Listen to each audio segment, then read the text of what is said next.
हाँ तो मेरे प्यारे बच्चों, फाइनली झारखंड एकेडमिक काउंसिल ने कक्षा 9वीं के लिए क्लास 9th के लिए मॉडल क्वेश्चन पेपर को जारी कर दिया है 2025 एग्जामिनेशन के लिए। जी हाँ, हम लोग जिस चीज का बेसब्री से इंतजार कर रहे थे वो आ चुका है। झारखंड एकेडमिक काउंसिल ने कक्षा 9वीं की परीक्षा के लिए जो 29 तारीख और 30 तारीख को आयोजित होने वाली है, उनके लिए प्रत्येक सब्जेक्ट का मॉडल क्वेश्चन पेपर को ऑफिशियली जारी कर दिया है और आपको सभी सब्जेक्ट का आपका मॉडल सॉल्यूशन इसी चैनल पर करा दिया गया है। आप सभी मॉडल प्रश्न को अवश्य कर लेंगे। आपके मॉडल प्रश्न पत्र जो है मेरे बच्चे, ये आपके मॉडल क्वेश्चन पेपर है, आपके एग्जाम के लिए काफी ज्यादा महत्वपूर्ण होता है। क्यों होता है? जो आपके एग्जाम में सवाल रहने वाले हैं ना, ये आपके इसी पैटर्न पे आप लोगों को एग्जाम में देखने को मिलेगा और कई सवाल तो आपके मॉडल प्रश्न पत्र से डायरेक्ट पूछा जाता है। इसलिए आप सभी मॉडल प्रश्न पत्र जो ऑफिशियली जारी हुआ है झारखंड एकेडमिक काउंसिल की तरफ से, सभी का सॉल्यूशन आप लोग कर लेंगे। ठीक है, सबका सॉल्यूशन आपको पूरा फुल एक्सप्लेनेशन के साथ हमारे इस चैनल पे करा दिया गया है। प्लेलिस्ट भी बना दिया गया है, प्लेलिस्ट में जाकर के आप देख सकते हैं और सभी का आप लोग सॉल्यूशन जरूर से याद कर लेंगे और अच्छे से कर लेंगे। आइए मेरे बच्चे, इस वीडियो को शुरू करते हैं और इस वीडियो में हम आप लोगों को क्लास 9th का मैथमेटिक्स गणित के जो आपके सवाल दिए गए हैं, सभी सवालों को आपको बहुत ही सरल तरीके से, बहुत ही अच्छे तरीके से सॉल्यूशन कराने वाले हैं। आज आप लोग को इतने फंटास्टिक तरीके से मैथ सिखाने वाले हैं ना, मैथ को इतने फंटास्टिक तरीके से, इतने सरल तरीके से बताने वाले कि जो बच्चे मैथ से डरते हैं, जो बच्चे मैथ के डर से कांपते हैं ना, वो भी आज मैथ में धुआं धुआं कर देंगे। तो आइए मेरे बच्चे शुरू करते हैं ज्यादा लेट ना करते हुए और सभी प्रश्नों को हम लोग एक एक करके देखते हैं। देखिए, सबसे पहले आप लोग इसका सामान्य निर्देश को पढ़ लीजिए। इसमें जो टोटल प्रश्न रहने वाले हैं वो आपके 40 प्रश्न रहेंगे और सभी प्रश्नों को करना क्या है आप लोग के लिए अनिवार्य है और प्रत्येक प्रश्न के लिए आपके एक एक नंबर दिए जाएंगे, यानी कि 40 प्रश्न तो 40 नंबर। और सभी प्रश्न के आपके 4-4 विकल्प होंगे और जिसमें से जो सही विकल्प होगा उसमें आप लोग को क्या करना है, टिक कर देना है, यानी ओएमआर पे आपको गोल गोल गोल गोल भर देना है आपके सही ऑप्शन पर। तो चलिए शुरू करते हैं और सभी प्रश्नों को एक एक करके हम लोग देखते हैं। देखिए, इसका जो सबसे पहला प्रश्न दिया गया है कि 7x² प्लस 6x माइनस 2 में x का गुणांक कितना है। ठीक है, और जो इंग्लिश वाले बच्चे होंगे इंग्लिश वाले भी क्वेश्चन में ध्यान देंगे। The coefficient of x in 7x² plus 6x minus 2 is, है ना। तो इसमें आपको पूछ रहा है कि x का गुणांक कितना है। तो क्वेश्चन क्या बोला कि 7x² प्लस में 6x है और माइनस में 2 है।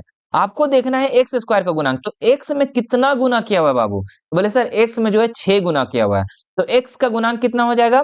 x का गुणांक कितना हो जाएगा? तो 6 हो जाएगा। ठीक है, जितना गुना किया हुआ है वही इसका आंसर हो जाएगा, तो 6 हो जाएगा। ठीक है, अब सवाल इसी तरीके का अगर एग्जाम में पलट देगा तो क्या करोगे? एग्जाम में पूछ देगा कि एक्स स्क्वायर का गुणांक कितना है, तो बोले गुरुजी हम मिशन 2 में पढ़ रहे हैं, क्यों फंसा रहे हैं क्वेश्चन में? ठीक है, मैं बता दूंगा। तो एक्स स्क्वायर का गुणांक कितना हो जाएगा? 7 हो जाएगा, क्योंकि एक्स स्क्वायर के पहले कौन सा गुना किया हुआ है? तो 7, तो 7 इसका उत्तर हो जाएगा। बात समझ में आया? लेकिन आपके क्वेश्चन में x का गुणांक बोला था, कोएफिशिएंट ऑफ x बोला था, तो आपका 6 हो जाएगा, 6 हो जाएगा। इसका ऑप्शन नंबर बी इसका बिल्कुल राइट उत्तर हो जाएगा। क्लियर है? आगे बढ़ते हैं हम लोग नेक्स्ट सवाल पर। क्या दिया गया है कि इसको हटाते हैं और सवाल पे देखते हैं। दिया गया है कि निम्न में से कौन एक चर में बहुपद है। इसमें आपको बताना है कौन जो है एक चर में बहुपद है। तो ऑप्शन है यहाँ पर 3x under root X plus X under root 2, under root X plus 2, 4x² under root 3 x minus 7, इनमें से कोई नहीं। तो एक चर में बहुपद बोला है। चर का मतलब क्या होता है सबसे पहले वो समझ लो। चर का मतलब जो होता है बच्चों, A B C D X Y Z जितना भी होता है ना, एम एन ओ पी, ये जितने भी हैं आपके, ये आपके चर हैं और ये क्या होता है, चेंज होते रहता है, ये बदलते रहता है। अब चर जो है आपके, चर के पावर में अगर पूर्ण संख्या हो जाए, चर के पावर में अगर पूर्ण संख्या हो जाए तो हम बोलेंगे कि वो बहुपद है, अन्यथा उसको बोलेंगे बहुपद नहीं है। ठीक है, तो यहाँ पे आपको देखना है और ध्यान रखिए इस चीज का भी आप कि अगर कोई भी चर जो है अंडर रूट में हो जाएगा तो बहुपद होगा ही नहीं। अगर कोई चर, ट्रिक याद रखना, ठीक है, अगर कोई चर आपके चर के पावर में माइनस अगर लग जाए, माइनस 1 2 3, तो भी आपका बहुपद नहीं होगा। अगर चर जो है बटा में रह जाए तो भी आपका बहुपद नहीं होगा। ठीक है, चर का मतलब X Y Z A B C D जो भी है ना, ये सब। तो याद रहेगा कि ये सारे बहुपद नहीं होगा जब अंडर रूट एक्स होगा, जब माइनस होगा और 1/y होगा, मतलब 1/y बोलते हैं, 1 बटा में अगर चर होगा तो आपका क्या होगा, बहुपद नहीं होगा। तो देखिए यहाँ पर x जो है अंडर रूट में है तो ये बहुपद नहीं होगा, ये भी x अंडर रूट में है तो ये भी बहुपद नहीं होगा। अगर ऑप्शन नंबर सी में देखें तो ये सिर्फ जो है ना आपका एक्स स्क्वायर है प्लस 3x है, ठीक है। ये आपके जो अंडर रूट है ना x में नहीं दिया गया है, 3 में ओनली दिया गया और -7 है, तो ये आपका जो हो जाएगा राइट उत्तर ऑप्शन नंबर सी, है ना। क्योंकि इसके पावर में क्या है, देखिए x है और x के पावर में क्या है, पूर्ण संख्या है, और इसके पावर में भी क्या है, आपके पूर्ण संख्या है, 1 छुपा हुआ है, तो ऑप्शन नंबर सी इसका बिल्कुल राइट उत्तर हो जाएगा। चलिए आगे सवाल की तरफ हम लोग बढ़ते हैं। क्या दिया गया है यहाँ पर, देखिए काफी लॉलीपॉप सवाल है मेरे बच्चे। क्या बोला कि एक्स स्क्वायर -2x प्लस 5 बहुपद है, रैखिक है, द्विघाती है, त्रिघाती, इनमें से कोई नहीं। तो इस समीकरण को अगर हम ध्यान से देखें, क्या लिखा हुआ, एक्स स्क्वायर माइनस में 2x दिया हुआ और प्लस में 5 दिया हुआ है, तो इसमें देखना है कि अधिकतम घात जो है चर पर कितना है, तो बोले सर 2 है, तो ये क्या हो जाएगा, द्विघात हो जाएगा, ठीक है। अगर कोई भी समीकरण में अधिकतम घात 3 होगा वो त्रिघाती हो जाएगा, है ना। अगर कोई भी चर रहे और अधिकतम घात 1 रहे तो हम उसको बोलेंगे रैखिक, ठीक है। मैं तीनों को एग्जाम्पल एक एक करके बता देता हूं। रैखिक में क्या होगा, जैसे कि मैं ऐसा समझाता हूं, ठीक है। एक एग्जाम्पल लेता हूं, देखो मैं कोशिश कर रहा हूं बच्चों कि आप लोग समझ कर पढ़ो, ठीक है। मैं पूरा फुल एक्सप्लेनेशन के साथ बता रहा हूं ताकि इससे रिलेटेड कोई भी सवाल है तो आपको छोड़ना नहीं है, क्योंकि आप मिशन 2 पे पढ़ रहे हो, है ना।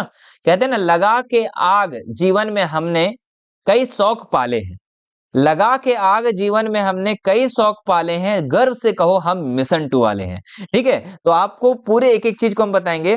अगर इस तरह रहे कि x प्लस 1, तो बोलेंगे ये क्या है, द्विघाती है, त्रिघाती है या रैखिक है, तो बोले सर इसका जो चर में पावर 1 है और 1 पावर रहेगा तो वो आपका रैखिक हो जाएगा। बात समझ में आया। अगर इस तरीके से सवाल रहे कि 2x square plus x plus 3, इस तरीके से कुछ भी रहा, है ना, तो यहां पर जो है देखेंगे चर के अधिकतम पावर कितना है, 2, तो ये क्या हो जाएगा, द्विघात हो जाएगा, ठीक है। मैं देखिए हर चीज को बता रहा हूं आपको। अगर इसी तरीके से रहा कि 2x का पावर में q plus x square plus x plus 1 ऐसा रहा, तो हम बोलेंगे कि इस चर में अधिकतम पावर कितना है, तो बोले सर 3, तो ये क्या हो जाएगा, त्रिघाती हो जाएगा। बात समझ में आया, बोले हाँ गुरुजी समझ में आ गया। अब कोई भी सवाल आएगा तो बना लोगे ना, बोले हाँ सर क्यों नहीं बना पाएंगे, हम मिशन 2 पे पढ़ रहे हैं। चलो आगे बढ़ते हैं हम लोग नेक्स्ट सवाल पे। इसको हटा दे, बोले हाँ जी हटा दीजिए। शायरी सुनोगे, शायरी सुनोगे, मैं शायरी एक कहीं पे देखा था, चलो ठीक है। जीतेंगे हम ये वादा करो, जीतेंगे हम ये वादा करो, कोशिश हमसे ज्यादा करो, हम जितना कोशिश कर रहे हैं उससे ज्यादा करो, है ना। किस्मत भी रूठे पर हिम्मत ना टूटे, मजबूत इतना अपना इरादा करो। तो आइए अब बढ़ते हैं हम लोग 4 नंबर क्वेश्चन पे। 4 नंबर जो क्वेश्चन दिया गया है कि 99 का स्क्वायर माइनस 98 का स्क्वायर का मान कितना होगा। तो देखिए ये अगर हम देखें तो ये ए स्क्वायर माइनस बी स्क्वायर, तो ए स्क्वायर माइनस बी स्क्वायर का फॉर्मूला क्या होता है, तो बोले सर ए प्लस बी होता है और ए माइनस बी होता है ना। ए स्क्वायर माइनस बी स्क्वायर का फॉर्मूला क्या होता है, ए प्लस बी इंटू ए माइनस बी। तो ए कितना है 99 और प्लस बी कितना है 98, इसको हम ब्रैकेट डालेंगे ए माइनस बी, तो ए कितना है 99 माइनस 98। चलो इसको हम लोग सॉल्व करते हैं, तो 99 और 98 जोड़ेंगे कितना, 9 और 8 17 का 7 हाथ बचे 1, 9 9 9 दूनी 18, 18 और 1 19, 197, और 99 में से 98 को घटा देंगे कितना बचेगा, 1 बचेगा। तो 197 को अगर 1 से गुना करेंगे कितना हो जाएगा, 197 हो जाएगा। सही चल रहा है ना, बिल्कुल सर मजा आ रहा है। आगे बढ़ते हैं, मजा आ रहा है तो बोलिएगा सर मजा आ रहा है ना। तो ये 197 यानी ऑप्शन नंबर सी इसका बिल्कुल राइट उत्तर हो जाएगा। आगे बढ़ते हैं नेक्स्ट सवाल पे। क्या दिया गया है कि, इसको हटाते हैं, दिया गया है यहां पर कि बिंदु 1 प्लस 2 माइनस 2 माइनस 3 2 माइनस 3 स्थित है। कहां पर स्थित है, प्रथम चतुर्थांश में, एक ही चतुर्थांश के में स्थित नहीं है, तृतीय चतुर्थांश में, चतुर्थ चतुर्थांश। देखिए एक होता है बच्चा कार्तीय तल, है ना, जिसको हम लोग कहते हैं, इसको एक्स अक्ष और इसको कहते हैं वाई अक्ष। इसको कहते हैं प्रथम चतुर्थांश, इसको हम लोग कहते हैं दूसरा चतुर्थांश, इसको हम लोग कहते हैं तीसरा चतुर्थांश और इसको हम लोग चौथा चतुर्थांश। आप लोग को हम कई बार भी आपको जो मिशन 2 की तरफ से जो मॉडल पेपर जारी किया गया है उसमें भी आप लोग को हम इस तरीके से कई बार बताए हैं। तो देखिए इसमें क्या होता है, प्लस और प्लस होता है पहले चतुर्थांश में, इसमें क्या होता है माइनस प्लस होता है, और इसमें होता है माइनस माइनस। देखो मैं एक्स्ट्रा चीज बता रहा हूं, ये सारी चीजों को आप याद रखेगा। चौथा चौथा जो चतुर्थांश होता है इसमें होता है प्लस और माइनस होता है, ठीक है। अगर स्क्रीनशॉट लेना चाहते तो ले लो। अब देखिए ये 1 और 2, 1 और 2 प्लस प्लस में है दोनों, तो ये आपका ये चतुर्थांश में हो जाएगा 1 और 2, है ना। और -2 और -3, तो देखिए ये आपका माइनस माइनस है, तो ये -2 और 3 ये आपका तीसरा चतुर्थांश में हो जाएगा। फिर 2 और -3, तो 2 आपका प्लस में और माइनस में 3 है, तो 2 और -3 आपका यहाँ पे चला जाएगा। तो बताइए कोई एक चतुर्थांश में स्थित है? बोले ना सर, ये पहला में है, ये तीसरा में है, ये चौथा में है। तो क्या बोलोगे इसका आंसर कि एक ही चतुर्थांश में स्थित नहीं है, तो ऑप्शन नंबर बी इसका राइट उत्तर हो जाएगा। बात समझ में आया? बोले हाँ सर समझ में आ गया। चलिए आगे बढ़ते हैं लोग नेक्स्ट सवाल पे, है ना। पॉइंट वन लेज इज, है ना, तो यहाँ पे आपको बताना है कौन सा किस में लाई कर रहा है। तो एक्स अक्ष से बिंदु -3 और 5 की दूरी है। देखिए एक्स अक्ष से बिंदु बात कर रहा है। देखिए कार्तीय तल में इस तरीके से होता है, ये एक्स अक्ष होता है ना, बताया मैं, और ये वाई अक्ष होता है, जिसमें अगर हम देखें तो ये 1 हो जाएगा, 2 हो जाएगा, 3 हो जाएगा, 4 हो जाएगा और ये 5 हो जाएगा। इधर अगर करें तो -1, -2, -3, कार्तीय तल पढ़े हो ना? बोले हाँ सर पढ़े हैं, 5।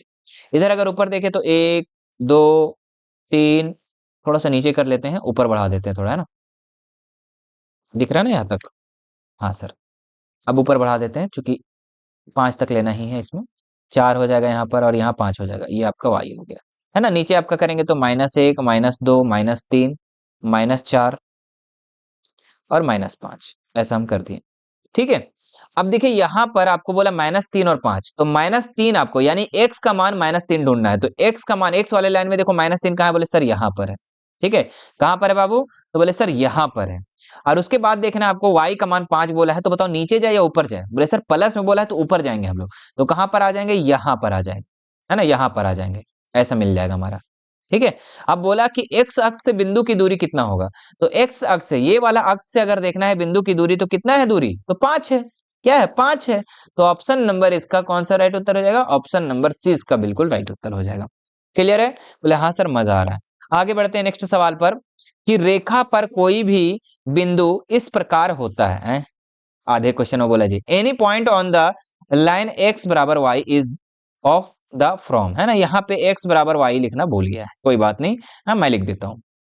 यहाँ पे बोला कि x बराबर y, और इसमें देखना है कि कौन बराबर है इसमें। तो k को अगर हम इधर रख दे x के तरफ और इधर आपको -k रख दे, तो क्या बराबर होगा? बोले नहीं सर बराबर नहीं होगा।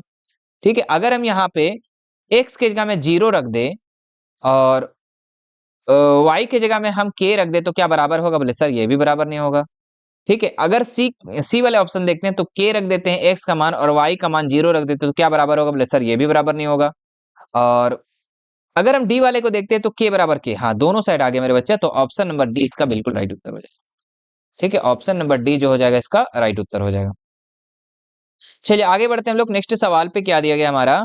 8वां नंबर सवाल, कि समीकरण x प्लस 2y बराबर 6 का हल है। इसका हल निकालना है। तो देखिए 4 ऑप्शन दिया हुआ, आपको एक एक करके चेक करना है।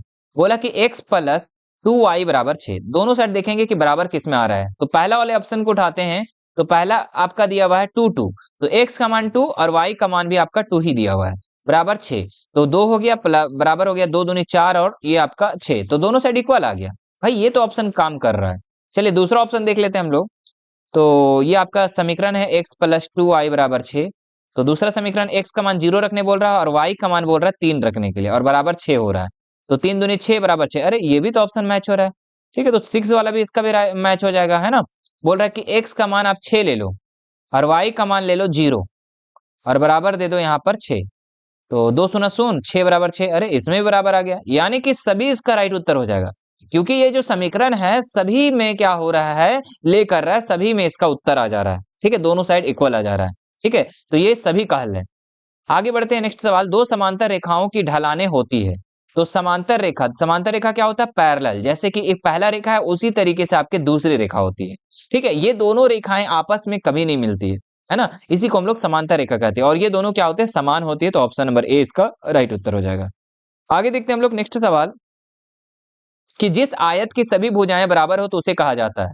तो कोई भी अगर आयत था और उसकी सभी भुजा अगर बराबर है, जैसे मान लो ऐसा है और सभी भुजा बराबर है, तो उसको हम लोग वर्ग न कहेंगे। बोले हाँ सर वर्ग बोलेंगे। तो ऑप्शन नंबर सी इसका राइट हो जाएगा, स्क्वायर बोलेंगे बच्चों। ठीक है, the rectangle having all sides equal in known as, है ना, तो उसको हम लोग स्क्वायर कहेंगे। आगे देखते हैं हम लोग, वह कोण जो 180 डिग्री से अधिक और 360 डिग्री से कम हो उसको हम लोग क्या कहते हैं? तो न्यून कोण, परवर्ती कोण, अधिक कोण, पूर्ण कोण। तो इसको हम लोग कहते हैं परवर्ती कोण। याद रखिएगा, 180 से अधिक और 360 से जो कम कोण होता है उसको हम लोग परवर्ती कोण कहते हैं। मैं एक एक करके बता देता हूं, याद रखिएगा। 0 से 90 डिग्री के बीच में अगर कोई कोण हो तो उसको हम लोग न्यून कोण कहेंगे। 90 से आपका 180 डिग्री तक रहा तो उसको हम लोग अधिक कोण कहेंगे, इसको न्यून मैं लिख भी देता हूं, ये आपका अधिक है ना। और ये आपका जो 180 से 360 के बीच में हो उसको हम लोग क्या कहेंगे? परवर्ती कोण कहेंगे। क्लियर है? 180 डिग्री को हम लोग रिजु कोण कहते हैं, ये भी याद रखिएगा। 180 डिग्री अगर रहा डायरेक्ट तो उसको हम लोग रिजु कोण भी कहते हैं। चलिए, ये सारी चीजें आप लोग को याद रखना है। यहाँ पे परवर्ती कोण पूछा था तो परवर्ती कोण हमने बता दिया कि 180 डिग्री से अधिक और 360 डिग्री से जो कम हो उसको हम लोग परवर्ती कोण कहते हैं, रिफ्लेक्स एंगल। चलिए आगे देख बढ़ते हैं। नेक्स्ट सवाल, उस कोण की माप क्या हो जो अपने संपूरक कोण का आधा है? देखिए, उस कोण की माप क्या है जो अपने संपूरक कोण का आधा है। संपूरक का मतलब क्या होता है कि दो कोणों को मिलाकर के कितना डिग्री होना चाहिए? 180 डिग्री होना चाहिए। तो हम क्या करेंगे? माना माना पहला कोण को हम लोग मान लेंगे x, पहला कोण को क्या मान लेंगे? x मान लेंगे। तो दूसरा कोण कितना हो जाएगा मेरे बच्चा? तो दूसरा कोण जो हो जाएगा वो कितना हो जाएगा? तो दूसरा कोण हो जाएगा, अगर पहला कोण x तो दूसरा कोण 180 माइनस x, है ना। अगर दोनों मिला के 180 है तो पहला कोण अगर x है तो दूसरा कोण कितना हो जाएगा? 180 माइनस x। अब बोला कि जो अपने संपूरक कोण, ये आप इसका क्या है? x का संपूरक कोण, उसका क्या है? आधा है। ठीक है, आधा है तो इसका कोण का माप ज्ञात करना है, यानी कि x का मान को आपको ज्ञात करना है। चलिए देखो इसको कैसे ज्ञात करेंगे। ठीक है, समीकरण बनाते हैं यहाँ पर कि x इधर दिया हुआ है, इधर बोला कि 180 माइनस एक्स, और इसका क्या बोला? जो पहला कोण है इसका आधा है। ठीक है, तो आधा कर देंगे इसमें हम लोग। तो ये 2 जो है इधर इंटू हो जाएगा तो किस में हो जाएगा? 2x बराबर इधर हो जाएगा 180 माइनस एक्स। एक्स जो है इधर माइनस में, इधर आके आपका प्लस में हो जाएगा और आपका इधर हो जाएगा 180। तो 2x और 1x कितना हो जाएगा? 3x और बराबर में आपका 180। अब ये काटेंगे अगर 3 से तो कितना से चला जाएगा? ये 3 इंटू में ना, इधर आके आपका डिवाइड में चला जाएगा। तो 180 में अगर हम 3 को डिवाइड करते तो 3 छक 18, यानी कि 60 डिग्री इसका राइट उत्तर हो जाएगा। कितना हो जाएगा? 60 डिग्री इसका राइट उत्तर हो जाएगा। चलिए आगे बढ़ते हैं हम लोग नेक्स्ट सवाल पर। 60 डिग्री कहां पर है बच्चा? तो ऑप्शन नंबर इसका सी राइट उत्तर हो जाएगा। चलिए नेक्स्ट देखिए, दो सर्वांगसम आकृति कैसी होती है? तो दो सर्वांगसम जो आकृति होती है वो समान होती है। क्या होती है? समान होती है। तो ऑप्शन नंबर 20 का राइट हो जाएगा। आगे बढ़ते हैं नेक्स्ट सवाल पर। क्या दिया कि त्रिभुज एबीसी, इसको हटा लेते पहले, है ना, मैं यहीं पे बनाता हूं उसको। बोला गया है कि यदि त्रिभुज एबीसी सर्वांगसम है पीक्यूआर का तो पीआर बराबर होगा। तो जब मेरे प्यारे बच्चों, जब दो त्रिभुज सर्वांगसम होता है ना, जब दो त्रिभुज सर्वांगसम होता है तो क्या होता है कि अगर यहाँ पे बोला पी आर बराबर है, ठीक है, ए बी जो हो जाएगा पी क्यू के बराबर, क्योंकि सर्वांगसम जो है ना लाइन से ही लिखा जाता है। बीसी जो हो जाएगा क्यू आर के बराबर, और पी आर जो है यानी कि ये वाला ये ले रहा है तो यहाँ पे ए सी के बराबर हो जाएगा। किसके बराबर हो जाएगा? ए सी के बराबर हो जाएगा। तो ऑप्शन नंबर ए इसका बिल्कुल राइट उत्तर हो जाएगा। आगे बढ़ते हैं नेक्स्ट सवाल पर। यदि एक चतुर्भुज के कोण 3 अनुपात, है ना, 3:1:6:5 के अनुपात में है तो इस चतुर्भुज का छोटा कोण मान ज्ञात करना है। देखिए एक चतुर्भुज का जो है कोण आपका दे रखा है, कितना दे रखा है? 3 दिया है, 1 दिया हुआ है, 6 दिया हुआ है और यहाँ पे आपका 5 दिया हुआ है। लेकिन क्या ये ओरिजिनल वैल्यू है? बोले नहीं सर, क्योंकि ओरिजिनल रहता तो सभी मिला के 360 डिग्री हो जाता, है ना। सब मिला के कितना होना चाहिए? 360, लेकिन है 360 नहीं। तो हम क्या करेंगे? इसको मान लेंगे, है ना, इसको क्या करेंगे? मान लेंगे। तो लिखेंगे 3x plus 1x plus 5x plus 6x, है ना, इन सभी को योग करेंगे तो कितना हो जाएगा? एक चतुर्भुज कितना डिग्री का होता है? 360 डिग्री का। अब सबको जोड़ो तो 3 1 4, 4 5 9, 9 और 6, 9 और 6 15, तो 15 हो जाएगा। 15x बराबर 360। तो x बराबर कितना हो जाएगा? 360 में से हम 15 को डिवाइड कर देंगे तो काटो दो जी, x का मान निकल जाएगा यहाँ पर। ठीक है, काटेंगे तो x का मान निकल जाएगा। तो 15 1 15 दूनी 30, यहाँ पे 6 बचा, 15 45 चौके 60, यानी 24 डिग्री, है ना। कितना आ गया? 24 डिग्री के आ गया, x का मान आ गया। अब हमें यहाँ पे पूछा कि सबसे छोटा कोण कौन सा होगा? तो 3 होगा, 1 होगा, 5 होगा या 6 होगा? बोले सर एक वाला जो है ना ये सबसे छोटा होगा। तो एक वाले को क्या माने हम? 1x माने हैं। ठीक है, तो 1 गुना x का मान कितना है? 24 आया है। तो 24 को 1 से गुना करेंगे तो 24 डिग्री इसका राइट उत्तर हो जाएगा। तो कहां पर है? ऑप्शन नंबर 20 का राइट हो जाएगा। अगर यही सवाल आपके बोल देता कि ये अनुपात में दिया गया है और इसका सबसे बड़ा कोण निकालना है तो आपको क्या निकालना पड़ता, ये 6x है ना सबसे बड़ा, तो 6 गुना x करते, तो 6 को 24 से गुना करते, जितना आता वो आपका सबसे बड़ा कोण हो जाता। बात समझ में आया? यहाँ पे आपको अनुपात देखना है कि जो सबसे छोटा है उसी को आप लोग का मान निकाल देना है। अगर बड़ा पूछता तो आपका जो बड़ा अनुपात दिया हुआ है वही आपका इसका क्या करना पड़ता, गुना करना पड़ता। चलिए आगे देखते हैं, नेक्स्ट सवाल यहाँ दिया गया है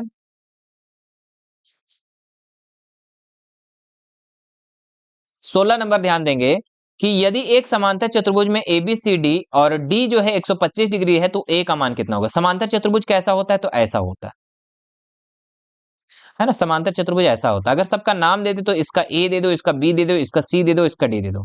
और समांतर चतुर्भुज के जो आमने सामने जो कोण होती है ना, वो बराबर होती है। तो यहाँ पे आपका D का मान दे रखा है ना, तो ये आपका 125 हो जाएगा। तो B का मान कितना हो जाएगा, 125 हो जाएगा। लेकिन हमें तो A का मान पूछा है ना, तो A का मान कैसे होगा, तो एक चीज ये भी याद रखेंगे कि समांतर चतुर्भुज अगर रहा, ठीक है, तो उसके सामने सामने का जो कोण होता है यानी कि 125 और यहां पर कितना डिग्री, तो दोनों मिला के आपका 180 डिग्री होना चाहिए। तो ये 125 तो यहाँ पे कितना हो जाएगा, तो 180 में 125 अगर हम घटा देते हैं तो कितना बचता है, 10 में 5 गए तो 5, अच्छे से घटाते हैं ताकि आप लोग को दिखे, है ना 100, अरे भाई रुकना, 180 में से हम क्या करेंगे, 125 को घटा देंगे। 180 में से हम 125 को घटा देंगे तो हमारा बच जाएगा, 10 में गया 5, 7 में 2 गया तो 5, यानी 55 डिग्री। इसका मान कितना हो जाएगा, 55 डिग्री हो जाएगा, है ना। इस चीज को आप याद रखिएगा, ठीक है, कि A और B का भी मान जो होगा, मतलब सामने सामने जो कोण बनता है यहाँ पे दोनों मिला के 180 डिग्री, B और C को भी मिला के 180 डिग्री होगा, D और C को भी मिला के आपका 180 डिग्री होगा। ठीक है, इस चीज को याद रखिएगा आप लोग, है ना। और आमने सामने की कोण बराबर होती है। तो समांतर चतुर्भुज में ये नियम है, सारे नियमों को याद रखेंगे आप। आगे बढ़ते मेरे बच्चे, नेक्स्ट सवाल पर क्या दिया गया है कि दो समांतर चतुर्भुज बराबर आधारों पर एक ही समांतर रेखाओं के बीच स्थित है, उनके क्षेत्रफल का अनुपात कितना होगा। तो दो समांतर चतुर्भुज बराबर आधार पर, है ना, यानी कि एक समांतर चतुर्भुज ऐसा दिया गया है, ऐसा दिया गया होगा, और इसी आधार पर क्या बोला गया कि इसी आधार पर एक और समांतर चतुर्भुज है ना, एक और समांतर चतुर्भुज है, तो हम बना लेते हैं ऐसा। ठीक है, कोई दिक्कत, ऐसा हम एक और समांतर चतुर्भुज बना लेते हैं और एक ही समांतर रेखाओं के बीच में है।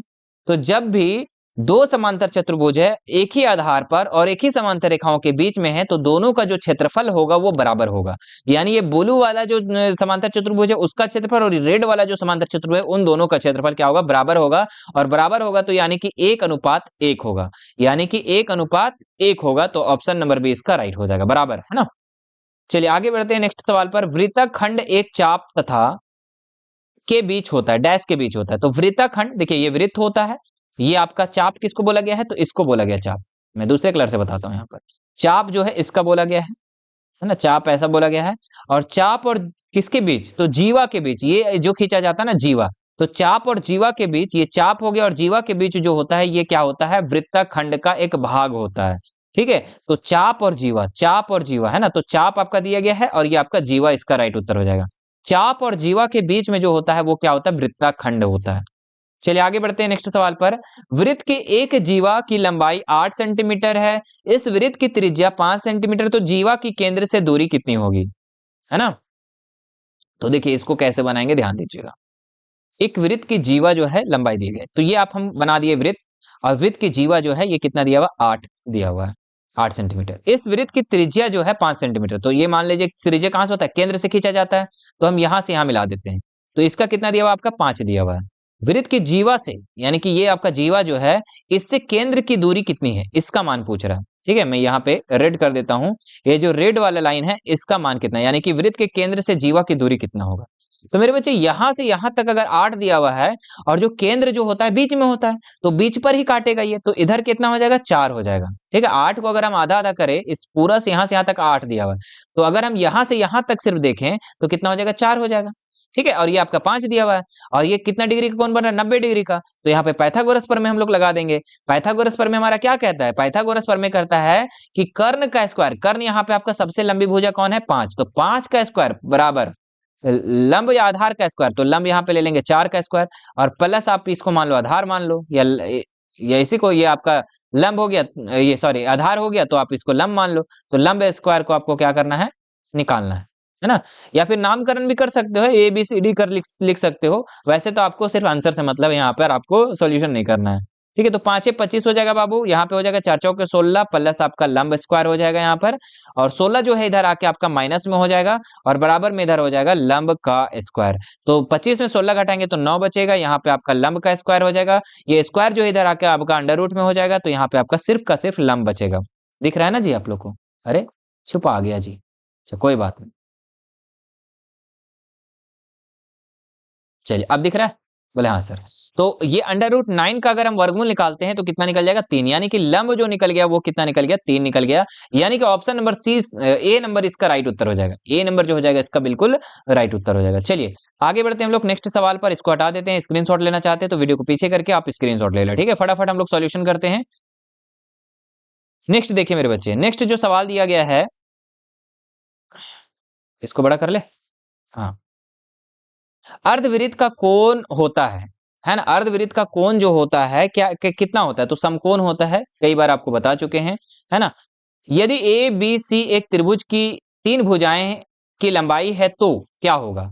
अगर ए बी सी 3 त्रिभुज है ना, ये भुजा दिया हुआ ए बी सी, अगर ये 3 भुजा दिया गया है, ठीक है, भुजा की लंबाई दिया गया है, तो यहाँ पे कौन सा सही होगा? तो मेरे बच्चे आपको ध्यान रखना है कि जब भी त्रिभुज रहता है तो जो सबसे लंबी भुजा होती है वो दो भुजाओं के योग के से बड़ा, दो भुजाओं का योग कर दे तो वो जो तीसरी भुजा होता है उससे छोटा हो जाता है। यानी कि जो तीसरी भुजा होगी ये अगर ए और बी को हम जोड़ दे तो क्या होगा? ए और बी बड़ा हो जाएगा। ठीक है, यानी कि ए की दूरी और बी की दूरी को अगर हम जोड़ देते हैं, ए प्लस बी को, तो जो सी से होगा क्या होगा? बड़ा होगा। यही बताता है आपका त्रिभुज, और त्रिभुज का ये नियम भी है, याद रखेंगे।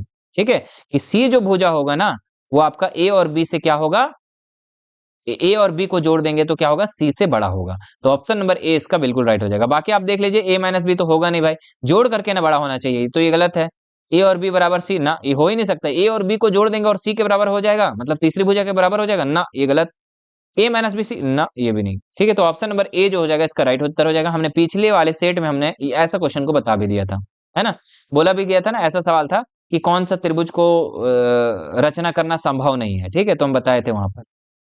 देखिए नेक्स्ट सवाल दिया गया है कि कोण का समद्विभाजक है, तो कोण को अगर हम कोण को समद्विभाजक करते हैं, यानी इसको दो बराबर भागों में बांटते हैं, तो कोण को दो बराबर भागों में बांटना ही क्या कहलाता है? समद्विभाजक। तो ऑप्शन नंबर बी इसका राइट उत्तर हो जाएगा। 10 सेंटीमीटर भुजा वाले समबाहु त्रिभुज का परिमाप कितना होगा? तो एक त्रिभुज है और त्रिभुज की भुजा जो दी गई है 10 10 10, मतलब कि समबाहु मतलब क्या कि तीनों भुजा बराबर है ना?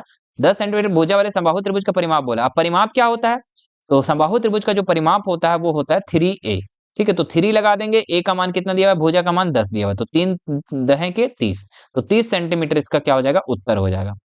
ठीक है, परिमाप जो होता है ना बच्चों, ये यहाँ से यहाँ तक, यहाँ से यहाँ तक, यहाँ से यहाँ तक टोटल दूरी को ही हम लोग क्या कहते हैं? परिमाप कहते हैं। ठीक है, तो ऐसे भी आप लोग 10 10 20 20 30 कर सकते हो, या फिर फॉर्मूला आप यूज कर लो, तो उससे भी कोई दिक्कत नहीं है। ठीक है, मजा आ रहा है ना? बोले सर मजा आ रहा है। आगे बढ़ते हैं हम लोग। हीरोन का सूत्र में एस क्या है? तो एस क्या है? ये त्रिभुज का अर्थ परिमाप है। हम लोग एस निकालते ना, ए प्लस बी प्लस सी बटा 2, है ना? तो ये किसका था? तो ये आपका त्रिभुज का अर्ध परिमाप था, है ना? जब आप हीरोन का सूत्र निकालते थे तो वहां पे एस क्या बताता है? तो एस बताता है त्रिभुज का अर्ध परिमाप। तो ऑप्शन नंबर सी इसका राइट उत्तर हो जाएगा। ठीक है, अच्छा आप लोग कमेंट करेंगे मुझे कि हीरोन का सूत्र जो है त्रिभुज का क्षेत्रफल क्या होता है? तो हीरोन का सूत्र आप लोग हमें कमेंट करके नीचे जरूर बताना। देखते हैं कितने बच्चों को हीरोन का सूत्र याद है। एक घन का किनारा जो है 10 सेंटीमीटर, उसका पार्श्व पृष्ठीय क्षेत्रफल कितना होगा? तो घन घन कैसा होता है? ऐसा होता है, लूडो गोटी खेले हो ना, वो आपका घन होता है। और घन का जो किनारा दिया हुआ है 10 सेंटीमीटर आपका दिया हुआ है, तो घन की आपका पार्श्व पृष्ठीय क्षेत्रफल, तो घन का जो पार्श्व पृष्ठीय क्षेत्रफल होता है 4a स्क्वायर होता है। 4 लगा दो, a का मान कितना दिया हुआ है? 10, इसका स्क्वायर है यानी कि 10 गुना 10, तो कितना हो जाएगा? 10 के 100 चौके 400, 400 सेंटीमीटर जो हो जाएगा इसका, सेंटीमीटर स्क्वायर जो हो जाएगा इसका राइट उत्तर हो जाएगा ऑप्शन नंबर सी। ठीक है, चलिए अगर कुल पृष्ठीय क्षेत्रफल बोलता तो कुल पृष्ठीय क्षेत्रफल का फॉर्मूला क्या होता है घन का? तो 6a स्क्वायर, है ना? तो 6a स्क्वायर से आप लोगों को बैठा देना होता। पार्श्व का मतलब होता है इसके चारों पार्श्व की तरफ, है ना, ऊपर नीचे छोड़ करके, और कुल का मतलब होता है ऊपर नीचे जोड़ करके, तो वहां पे 6a स्क्वायर हो जाता। आगे बढ़ते हैं हम लोग नेक्स्ट सवाल पे। 26 नंबर सवाल दिया गया है कि वर्ग अंतराल, क्या बोला? कि वर्ग अंतराल 100 से 120 का वर्ग चिन्ह कितना होगा? तो वर्ग चिन्ह जब भी निकालने बोलेगा बच्चों, क्लास मार्क जब भी निकालने बोलेगा, तो आपको क्या करना, दोनों को एकदम आसानी से जोड़ करके और आधा कर देना। तो दोनों को जोड़ेंगे तो 220 हो जाएगा, इसका आधा करेंगे तो 110 हो जाएगा, तो 110 इसका राइट उत्तर हो जाएगा। ठीक है, आपका यहाँ पे वर्ग अंतराल में ऊपरी निचली सीमा और ऊपरी सीमा दोनों दिया रहेगा, आपको दोनों को जोड़ करके आधा कर देंगे, वही इसका वर्ग चिन्ह हो जाएगा। अब इसका माध्य निकालने बोल रहा है, क्या बोल रहा है? 27 नंबर का माध्य निकालने के लिए। तो माध्य का फॉर्मूला क्या होता है कि जितनी भी संख्या दी गई है सभी का योगफल, है ना, यानी कि प्रेक्षणों का, जिसको बोलते हैं हम लोग प्रेक्षणों। माध्य का फॉर्मूला क्या होता है मैं बता देता हूं, माध्य का फॉर्मूला प्रेक्षणों का योगफल, अरे भाई कहां लिखा रहा है, का योग, है ना, और बटा प्रेक्षणों की संख्या, प्रेक्षणों की संख्या। तो प्रेक्षणों का योग सबको जोड़ो तो जी कितना हो जाएगा, 2 plus 3 plus 5 plus 0 plus 1 plus, अच्छा 4 छूट गया ना, 3 के बाद 4 है ना जी, तो 4 हो गया, प्लस 5 हो गया, प्लस फिर 0 हो गया, प्लस 1 हो गया, प्लस 3 हो गया, प्लस 3 हो गया, प्लस 4 हो गया और प्लस 3 हो गया। अरे भाई कहाँ चला गया, रुको 1 मिनट 1 मिनट, कहाँ चल गया, कहाँ चल गया, आ जाओ आ जाओ आ जाओ, ये रहा। ठीक है, तो क्या करेंगे यहाँ पर हम, प्लस 4 प्लस क्या है जी, उसके बाद 4 प्लस 3 है, तो 3 यहाँ पे ऐड कर देंगे, सबको जोड़ेंगे और कितना संख्या, केटो संख्या 1 2 3 4 5 6 7 8 9 10, 10 से हम डिवाइड कर देंगे, तो सबको अगर जोड़ेंगे तो कितना हो जाएगा, 2 3 5 5 4 9 9 और 5 14 14 14 0 14 14 और 1 15 15 3 18 18 3 21 21 4, 21 4 कितना होता है जी, 21 4 25 25 3 28, तो 28 हो जाएगा और 28 को हम लोग को 10 से डिवाइड करेंगे तो 2.8 हो जाएगा, यानी कि इसका जो माध्य निकल जाएगा वो 2.8, यानी कि ऑप्शन नंबर जो इसका बी जो देख रहे हैं आप बिल्कुल राइट, सॉरी डी जो देख रहे हैं आपका बिल्कुल राइट उत्तर हो जाएगा। डी नंबर जो ऑप्शन देख रहे हैं मेरे बच्चे, ये आपका राइट उत्तर हो जाएगा। चलिए आगे की सवाल की तरफ हम लोग बढ़ते हैं। क्या दिएगा, इसका माध्यक निकालने बोल रहा है ना, इसका क्या बोल रहा है, माध्यक निकालने के लिए कह रहा है। तो माध्यक निकालने के लिए आपका क्या होता है कि सबसे पहले आपको माध्यक में अरेंज कर लेना है, क्या करना है, अरेंज कर लेना है, और अरेंज तब करना है जब आपको देखना है यहाँ पर, अच्छा पहले अरेंज कर लो, तो देखो 4 6 8 9 11, तो अरेंज किया हुआ है, तो लिखेंगे 4 6 8 9 11, यही ना केटो संख्या बाबू, तो 5 गो है। तो जब भी विषम संख्या दिया रहेगा ना, जब 5 गो 7 गो 9 गो 11 गो अगर ऐसा दिया रहेगा तो आप लोग के लिए बहुत ही आसान है। ठीक है, और लेकिन अगर सम संख्या में दिया रहेगा तो मैं उसके लिए भी ट्रिक बता देता हूँ। जैसे विषम संख्या दिया रहे तो आपको देखना है कि जो बिचुआ में है वही इसका माध्यक होगा। तो देखिए एक इधर से गया, एक इधर से गया, एक इधर से, यानी 2 2 इधर से चला गया, 2 2 इधर से, बीच में क्या है 8 है, तो 8 इसका माध्यक हो जाएगा। ये आपका विषम संख्या था तब। लेकिन अगर मान लो कि सम संख्या रहता, ठीक है, यही चीज रहता 4 6 8 9 11 और एक और मान लो 13 रहता, ठीक है, केटो है 2 2 4 6 गो है। अब कैसे निकालते, 3 गो इधर ले रहे, 3 गो इधर, बीच में कुछ बचबे नहीं कर रहा है सर, तो आंसर क्या होगा, तो एक काम करो इसमें क्या करो, 2 2 गोलो, है ना, कितना गोलो, 2 2 गोलो, तो यहाँ पे हम 2 गो इधर ले लेंगे, 2 इधर लेंगे, 2 गो बच गया बीच में, तो 2 गो जो बच गया ना उन दोनों को क्या करना, जोड़ करके और आधा कर देना, तो वो आपका माध्यक निकल जाएगा। ठीक है, तो जब विषम संख्या रहे तो वो तो बहुत ही आसान है ना, दोनों साइड बराबर करके और हटा दो और बीच में जो आएगा आंसर आएगा। लेकिन सम संख्या जब रहे तो आपको क्या करना, जितना जितना बराबर है उतना ही निकालना, और जो 2 गो बच जाएगा बीच में उन दोनों को जोड़ करके और 2 से डिवाइड कर देना, वो आपका माध्यक निकल जाएगा। उम्मीद करते हैं कि इस तरीके का सवाल अगर एग्जाम में आता है तो हमारी बात आप याद रखेंगे। चलिए आगे बढ़ते हैं नेक्स्ट सवाल पर, कि एक असंभव घटना की प्रायिकता क्या होगी। तो असंभव घटना की प्रायिकता जो होती है 0 होती है, और निश्चित घटना की प्रायिकता अगर बात करें, निश्चित, देखिए निश्चित घटना की प्रायिकता वो आपका 1 होगा। हालांकि ये आपके सिलेबस से हटा दिया गया, लेकिन पता नहीं मॉडल सेट वाले क्या सोचकर करते हैं मॉडल सेट, कोई बात नहीं कैसे करते हैं, लेकिन आपके एग्जाम में उम्मीद है कि नहीं आना चाहिए आउट ऑफ सिलेबस। ये आपके प्रायिकता चैप्टर जो है क्लास 9 से हटा हुआ है, ठीक है, लेकिन कोई बात नहीं, प्रायिकता चैप्टर है आसान, मैं सारा चीज करवा देता हूँ, ठीक है, ताकि आपको दिक्कत ना हो।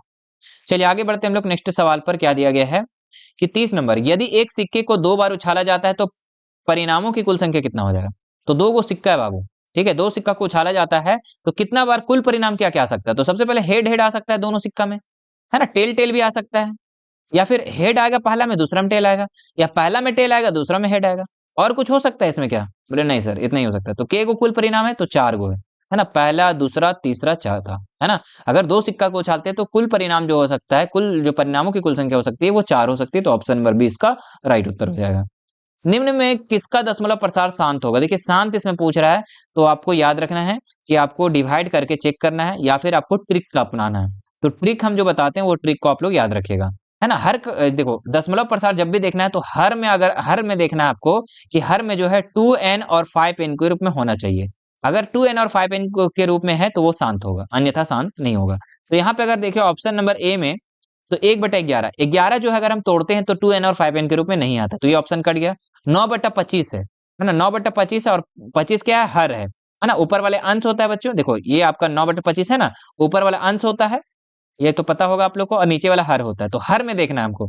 तो 25 का अगर हम लोग तोड़ते हैं तो कितना हो जाएगा? 5 का स्क्वायर। देखो 5n के रूप में है कि नहीं? देखो 5n के रूप में, 2n या 5n या दोनों के रूप में अगर रहा तो हम बोलेंगे शांत होगा। तो ऑप्शन नंबर 20 का राइट उत्तर हो जाएगा। क्लियर है? चलो आगे बढ़ते हैं। नेक्स्ट सवाल पर क्या दिया गया है कि 3x है ना, क्या दिया गया है? 3x माइनस 2 का शून्याक कितना होगा? शून्याक निकालना कितना आसान है बच्चों। ठीक है, क्या लिखा हुआ है? 3x माइनस 2 बराबर में आपको 0 कर देना है। 3x लिख देंगे, माइनस 2 है इधर आके प्लस में 2 हो जाएगा। x बराबर कितना हो जाएगा? तो 2 और ये 3 इंटू में इधर आके डिवाइड में 2/3 इसका उत्तर हो जाएगा। ऑप्शन नंबर सी बिल्कुल सही उत्तर है। ठीक है, शून्याक निकालने कई बार आपको हम बता चुके हैं। यहाँ देखिए क्या दिया हुआ है 33 number, 6x square plus 5x minus 6 का गुणनखंड है। देखो गुणनखंड निकालना सिखाते बच्चों आप लोग को, कई बार बताए हैं लेकिन फिर बता देते हैं। यहाँ पर मॉडल पेपर का भी सॉल्यूशन पूरा करना होगा ना। तो 6x स्क्वायर है, तो फर्स्ट लास्ट को हम गुना कर देंगे। फर्स्ट लास्ट को गुना करेंगे कितना हो जाएगा? 36, 6 छक 36x स्क्वायर। और 36x स्क्वायर को हम लोग ऐसा तोड़ेंगे कि जोड़ने घटाने पे 5x के बराबर आना चाहिए। ठीक है, हमारा क्वेश्चन क्या दिया हुआ है? 6x स्क्वायर प्लस में 5x और माइनस में 6 है ना? तो ऐसा तोड़ेंगे कि जोड़ने घटाने पे कितना आना चाहिए? तो 5x आना है। तो 9 चौके 36, बोले हाँ सर होता है। 9x और 4x, 9 चीज, और 9x में से 4x को घटाएंगे तो 5x बच जाएगा। बोले हाँ सर बिल्कुल, है ना? तो हम लोग 9 और 4 में इसको तोड़ेंगे, या जोड़ने पर या घटाने पर, है ना? दोनों में से किसी में भी हमारे बीच वाले के बराबर आना चाहिए। तो हमारे यहाँ पे घटाने पे आ जा रहा है, तो हम यहाँ लिखेंगे 6x स्क्वायर माइनस 6। हमें बीच में कैसे लिखना है? ऐसा लिखना है कि प्लस 5 आ जाए। तो हम क्या करेंगे? 9x में से अगर हम 4x को घटा देंगे तो 5x बचेगा। बोले हाँ सर। अब दो दो का पेयर बना दो, तो इन दोनों में कॉमन देखें तो क्या है? तो कॉमन अगर देखें इसमें, तो इन दोनों में कॉमन जो है आपका 3 कॉमन है ना, 3 दोनों कट जा रहा है, 3 हो जाएगा। और दोनों में x भी कॉमन है तो x निकाल दो। अंदर क्या बचा? तो 3 दूनी 6, 2 बच गया। एक x बाहर निकल गया तो एक x बच गया अंदर में, प्लस दे दो। 3x बाहर निकल गया तो अंदर में क्या बचा? 3 बचा। माइनस, इन दोनों में कॉमन देखिए तो कौन सा टेबल दोनों चले जा रहा है? तो 2 का टेबल से, तो 2 आपका बाहर निकल गया। 2 दूनी 4, 2x बच गया। माइनस कॉमन निकला मेरे बच्चे, तो आपको माइनस वाला साइन ना प्लस हो जाएगा। ध्यान रखना, जब ये माइनस कॉमन निकलेगा तो प्लस हो जाएगा अंदर वाला। फिर 2 तिया 6, और हर हाल में ये वाला और ये वाला बराबर आना चाहिए।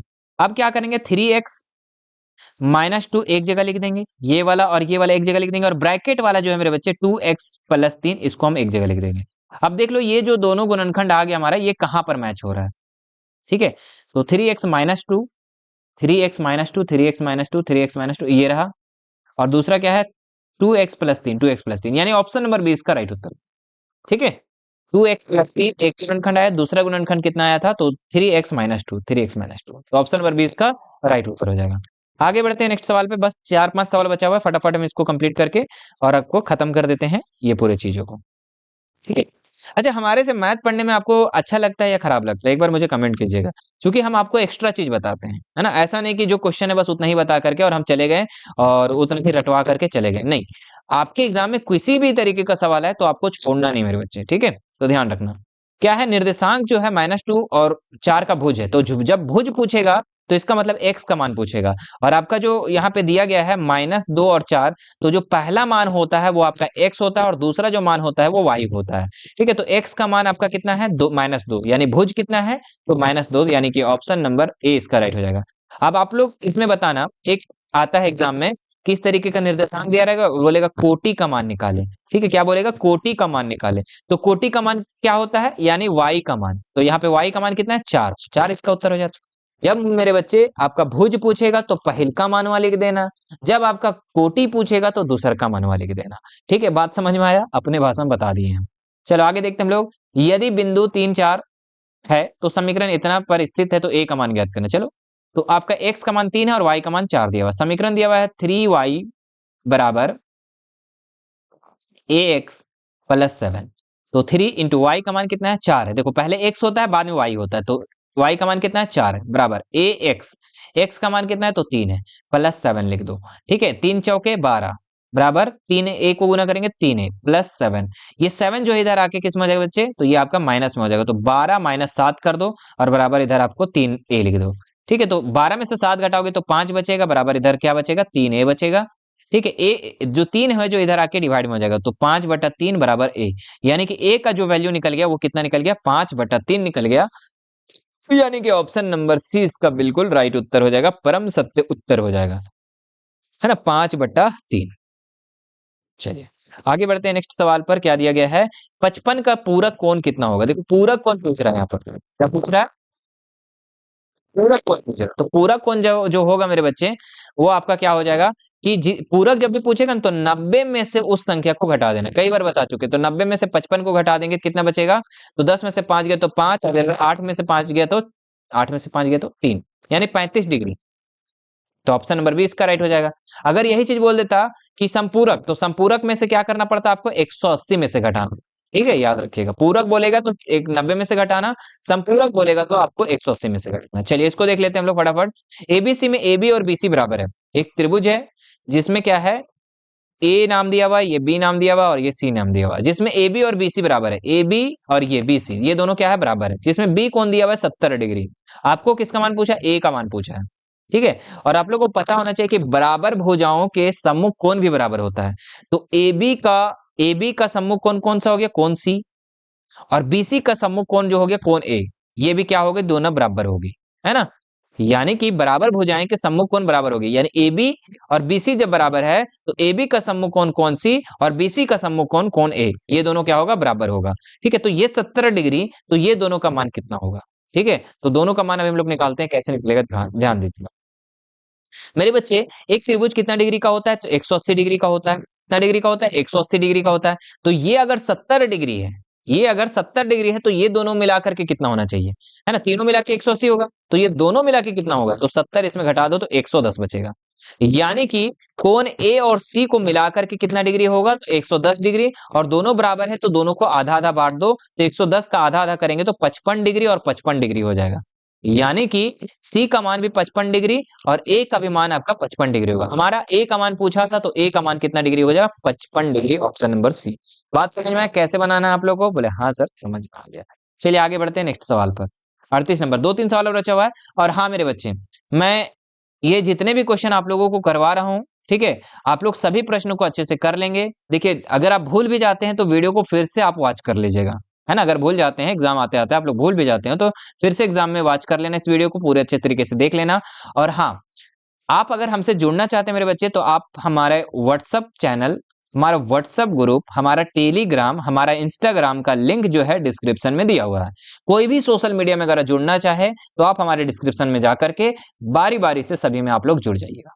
ठीक है और व्हाट्सएप चैनल में जरूर जुड़ना, चूंकि आप लोग का वहां नोटिफिकेशन मिलते रहेगा। और हाँ, आप लोग का जिस तरीके से यहाँ पे क्लास 10th की तैयारी हुई थी 2025 के लिए, 2025 एग्जामिनेशन इस बार के एग्जाम के लिए, वैसे ही हमारा एप्लीकेशन है ना, हमारा ऐप का नाम क्या है, मिशन टू वाले सर। तो बहुत ही जल्दी आप लोगों के लिए मिशन टू वाले सर, बहुत ही जल्दी जो है आप लोगों के लिए कोर्स लॉन्चेस होने वाला है, बहुत ही जल्दी।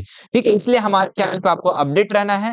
जैसे ही कोर्स लॉन्च होता है बहुत ही मिनिमम फी में आप लोगों को क्लासेस दी जाएगी। जैसे पिछले साल बच्चे पढ़े थे हमारे एप्लीकेशन में, हजारों की संख्या में बच्चे वहां पे पढ़े हैं, ठीक है, और अच्छा रिजल्ट कर रहे हैं, अच्छा नंबर ला रहे हैं। ठीक है और आप लोग भी वहां पे पढ़ेंगे। ठीक है तो हमारा एप्लीकेशन मिशन टू वाले सर अगर डाउनलोड नहीं किए तो आप हमें प्ले स्टोर में जाकर के डाउनलोड कर लेंगे। और साथ ही साथ वहां पे आपको डेली आपके टेस्ट सीरीज का आयोजन किया गया है, जिसमें आप जाके फ्री मटेरियल में जाकर के आप टेस्ट सीरीज को दे सकते हैं। ठीक है बाकी क्लासेस जितनी जल्दी स्टार्ट होगी आप लोग को इन्फॉर्म कर दिया जाएगा, इसलिए हमारे व्हाट्सएप चैनल से आप जुड़ जाएंगे, व्हाट्सएप ग्रुप से जुड़ जाएंगे, इन्फॉर्म कर दिया जाएगा। उसके बाद क्लासेस कंटिन्यू हो जाएगा और बहुत ही जल्द आप लोग का इस बार क्लासेस स्टार्ट होगा। क्यों, क्योंकि पिछले बार जो एग्जाम हुआ था क्लास 9 का वो मार्च में हुआ था, और इस बार जो है आप लोग का 29 जनवरी 30 जनवरी यानी जनवरी खत्म होते ही आपका एग्जाम भी खत्म हो जाएगा। ठीक है उसके बाद फिर बहुत ही जल्द आप लोग का क्लास 10 की तैयारी जो है हमारे मिशन टू चैनल पर आप लोगों को कराना शुरू हो जाएगा। ठीक है तो बहुत ही जल्द आपका कोर्स लॉन्च होने वाला है। ठीक है बहुत ही भयानक किस्म का खुशखबरी मिलने वाला है। तो आप हमारे WhatsApp group, WhatsApp channel, YouTube सभी पे आप लोग हमें बने रहेंगे। चलिए मेरे बच्चे जल्दी से हम लोग देखते हैं, 3 सवाल और बचा हुआ है। 38 नंबर बोला कि एक चतुर्भुज के 3 कोण जो है दिया गया है, 75 डिग्री, 90 डिग्री, 75 डिग्री, तो चौथा कोण क्या होगा? तो चतुर्भुज का चारों कोण को मिलाकर के कितना होना चाहिए? 360 होना चाहिए, जिसमें पहला कोण आपका 75 दिया हुआ, दूसरा कोण आपका 90 दिया हुआ, तीसरा आपका 75 दिया हुआ है। तो 75 75 150 और 90 को जोड़ देते हैं, कितना हो जाता है? 240। यानी कितना? 3 कोणों को मिलाकर के 240, है ना, और 360 में से हम 240 को क्या करेंगे? घटा देंगे, है ना, तब ना चौथा का मान निकलेगा। तो 0 में 0, 6 में से 4 गया तो 2 और 1, 120 डिग्री इसका राइट उत्तर हो जाएगा। ठीक है, यानी चौथा कोण का मान जो हो जाएगा 120 डिग्री हो जाएगा। क्लियर है? चलो आगे बढ़ते हैं। नेक्स्ट सवाल पर क्या दिया गया है कि आंकड़े 2,3, 5,2, 5, 7 और 5, 4, 5, 5, 5, 5, 5 बजे, ठीक है। 5 की बारंबारता कितनी है? तो 5 की बारंबारता बोल रहा है, 5 का फ्रीक्वेंसी यहाँ पे पूछ रहा है, तो 5 देखना है इस श्रृंखला में 5 कितना बार आया। तो 1 बार, 2 बार, 3 बार, 4 बार, 5 बार, 6 बार, 7 बार, तो 7 इसका उत्तर हो जाएगा। क्लियर है? चलो अब लास्ट सवाल है इसका, फटाफट इसको भी हम लोग कर लेते हैं। बोले एक सिक्के को 100 बार उछालने पर पट 60 बार प्राप्त होता है, तो चित्त की प्रायिकता क्या होगी? देखो, एक सिक्का को अगर 100 बार हम उछालते हैं, ठीक है, तो 60 बार क्या आ रहा है? पट आ रहा है। पट आ रहा है, तो कितना बार चित्त आएगा? तो 40 बार आएगा, क्योंकि 100 बार ही उछाला गया, 60 बार पट आ रहा है, तो चित्त कितना बार आएगा? 40 बार। और चित्त आने की प्रायिकता पूछ रहा है, तो चित्त की जो प्रायिकता निकल जाएगा मेरे बच्चे, प्रायिकता ऑफ चित्त, वो कितना निकल जाएगा? तो वो आपका चित्त कितना बार है? 40 बार, और कुल परिणामों की कितना है? 100। अब इसको अगर हम 40/100, इसका उत्तर हो जाएगा ऑप्शन नंबर बी। अगर इसको काटना चाहे तो काट सकते थे, 4/10 हो जाता, और काटना चाहे तो 2/5 हो जाता, लेकिन आपका जो ऑप्शन में है वही ऑप्शन को लेकर चलना होगा, ऑप्शन नंबर बी इसका राइट उत्तर हो जाएगा। तो ये था बच्चों आप लोग का 40 जो सवाल इस मॉडल पेपर का सारा का सॉल्यूशन हमने करा दिया। मुझे आशा है कि आपको ये वीडियो पसंद आया होगा। पसंद आए इस वीडियो को क्या करना है? चैनल पे फर्स्ट बार आए तो चैनल को सब्सक्राइब कर लेना है और वीडियो को ज्यादा से ज्यादा शेयर करना है। ये रिक्वेस्ट रहेगा मेरे बच्चे आप लोगों से कि चैनल को आपको शेयर करना है, ठीक है, इस वीडियो को ज्यादा से ज्यादा शेयर करना ताकि सभी लोगों तक ये वीडियो पहुंच जाए, पूरे झारखंड में। आप लोग से रिक्वेस्ट करते हैं कम से कम 10-10 बच्चों को आप लोग इस वीडियो को शेयर करें। चलिए मेरे बच्चे मिलते हैं नेक्स्ट वीडियो में। Thank you so much. और भी मॉडल पेपर का सॉल्यूशन आपको इसी प्लेलिस्ट में मिल जाएगा। यहाँ पर आप देख सकते हैं प्लेलिस्ट, सभी सब्जेक्ट का आपको वहाँ प्लेलिस्ट में सॉल्यूशन मिल जाएगा। सभी का सॉल्यूशन अवश्य कर लेंगे। मिलते हैं नेक्स्ट वीडियो में। Thank you so much.